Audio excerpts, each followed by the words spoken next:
welcome to Lesson 4, Make Your Own Music. I've been looking forward to this day for a long time because I knew that once we were doing eighth notes, the songs that you're trying to make up, especially as you improvise, will sound much better to you and you're going to really, really enjoy them. So eighth notes are twice as fast as quarters.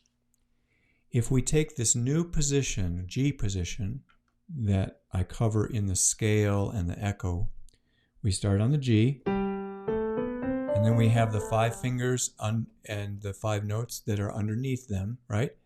So eighth notes, basically, if you are doing quarters, 1, 2, 3, 4, 1 and 2 and 3 and 4 and 1 and 2 and 3 and 4 and 1. So in rhythm counting, it's the and. 1 and 2 and 3 and 4 and 1, 2, 3, 4, 1 and 2 and 3 and 4 and. So on the page, and you can download this music, by the way, like here at the very end, I give 2 quarters and 4 eighths. Right, and then we have a bunch of echo and jam based on that. So that's worth checking into, by the way. The thing about the eighth notes is that you want to have the 2 notes fit into one pulse of the rhythm. So you're not going ta ta ta ta ta. You're going ra ta ta ta ta ta. It has a much different feel, and that's one of those light bulb things. You might do it, you might get it like right off the bat. Turn the light switch on, the light is on, no big deal. You might be so used to thinking about one thing at a time. Da, da, da, da, da. Everything has its own beat. Whether it's slow or fast, it always has its own beat.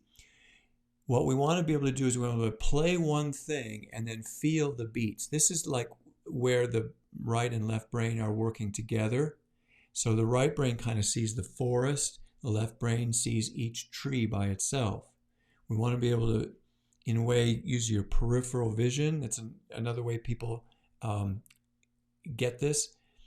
Instead of looking at one thing, they can see the edges, right? And then they just relax and take in the whole view, kind of like a video camera does. So you have the beats over here. Da, da, da, da, da, da, da. You can even practice. Together, left, together, left, together, left, or together, right, together, right, together, right.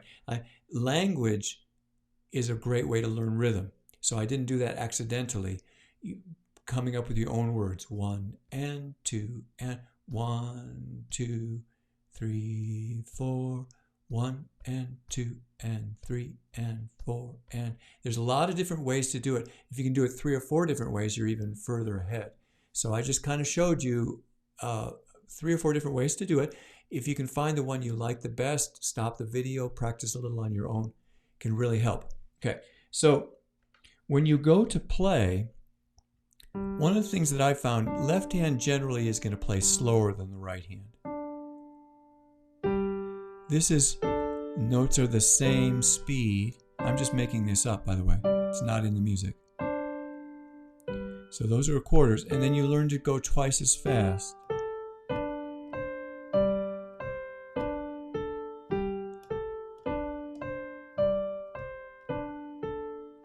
right? So that's step 1. That is step 1. Quarters in the left hand.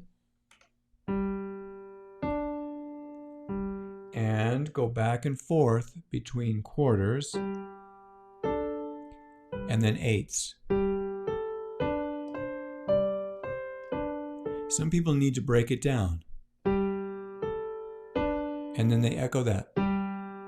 And then they add 1.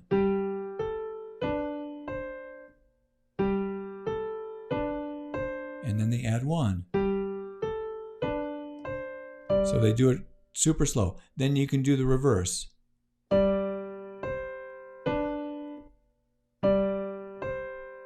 add one,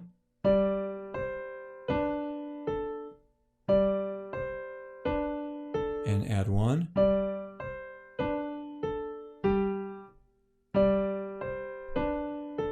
and then put them together.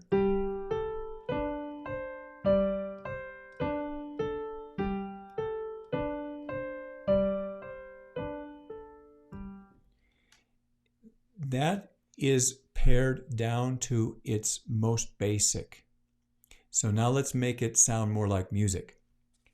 If you go to the bass here in this lesson, you'll see two notes. And what I'm going to do is I'm going to do the rocking thing, but now I'm going to change the notes of the left hand to move one measure at a time according to those notes. So we have G and D, G and E, that's a different guitar chord, and then F sharp and D, that's another different chord, and then back.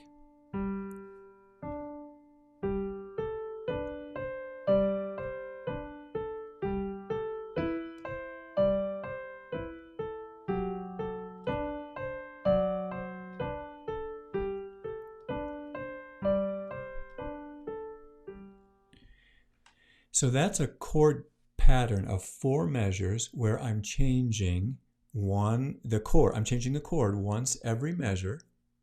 And if you do it with the eighth notes, one of the things you're going to find is that some of the notes fit, some of the notes don't fit. But the very cool thing is, if you're on a note that doesn't fit, the very next one will. So how does this matter when you're going to make up your own song? Well, if you're playing eighth notes in the right hand and you're doing slower notes in the left hand, even if you come upon a note that doesn't fit with the bass note, the left hand that you played, it's still going to sound good because you're moving through it. You're not sitting on it, right? So sitting on it, not so cool, but not nearly as clashing. And what happens is that you start to have more rhythms than just eighth notes, right?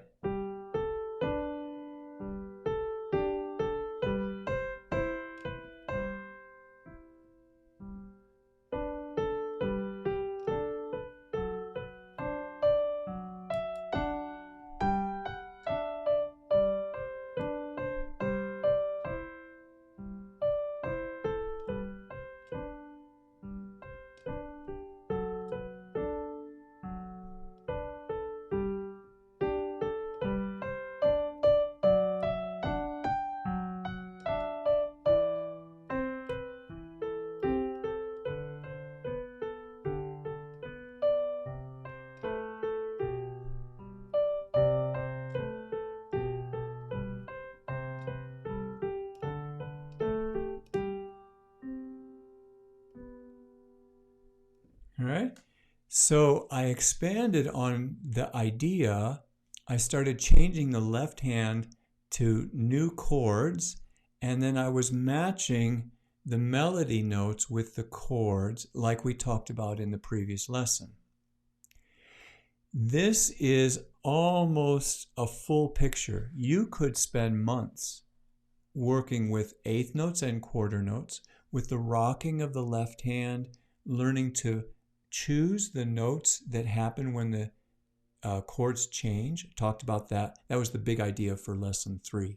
You could spend with just this amount of new things, you could hang out for a couple months, and by the 5th or 6th day, by the 2nd or 3rd week, you're going to be making up some of the most beautiful things that you can imagine. And what I really love about this style of playing, I've learned that when you learn to play this way, the way it works with your brain, it is something you remember like riding a bike. If you get to the place where it's smooth and it sounds good, and you have 3 or 4 chords that you know and can come back to, with these eighth notes and throwing in some quarter notes and different things like that, you can sit down at any piano from now for the rest of your life and be able to make up a song that is really pleasing to listen to and is fun to play.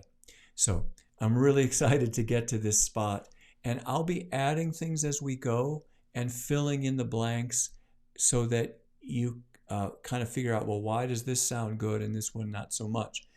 So much of that you learn by experimenting, and then it becomes your own style as well. It's all built on the ability to be coordinated in terms of playing steady, changing from fast notes to slow notes. You learn that in the scale. It's the fastest way to do it. It's like 90 seconds a day, right? And then the echo teaches your musical ear to grab onto sentences that you want to remember. And then the jam is really where you start to make up your own and you get the flow of the music going by. Those pieces will start to fit for you. And if you want some inspiration, you can check out the videos for the regular songs, and you can borrow ideas from regular songs and then just change the notes and alter the rhythms, and suddenly you're making up your own. That's a good way to do it too. If you're a little confused and intimidated by it's all brand new, So that works just fine. Appreciate you joining me. I'll look forward to catching up with you next time.